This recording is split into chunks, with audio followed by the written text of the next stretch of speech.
काशीनाथ, हमें खुशी हुई तुम्हारी बहादुरी देखकर। तुम्हें भी बहुत खुशी होगी ये जानकर कि आज के बाद तुम मेरे गिरोह में काम करोगे। ये मजदूर का हाथ है कातिया, लोहा पिघलाकर उसका आकार बदल देता है। ये ताकत खून पसीने से कमाई हुई रोटी की है। मुझे किसी के टुकड़ों पर पलने की जरूरत नहीं। कीड़े मकोड़ों की तरह गली में रेंगने से बेहतर है यहां मर्दों में रहो, शेर की तरह। पिंजरे में आकर शेर भी कुत्ता बन जाता है कातिया।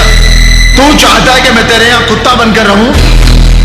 तू कहे तो भौंकूं, तू कहे तो काटूं।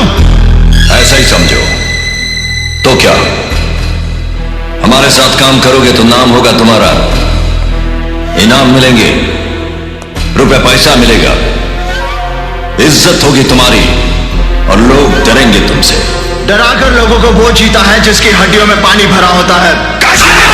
मर्द बनने का इतना शौक है तो कुत्तों का सहारा लेना छोड़ दे कातिया।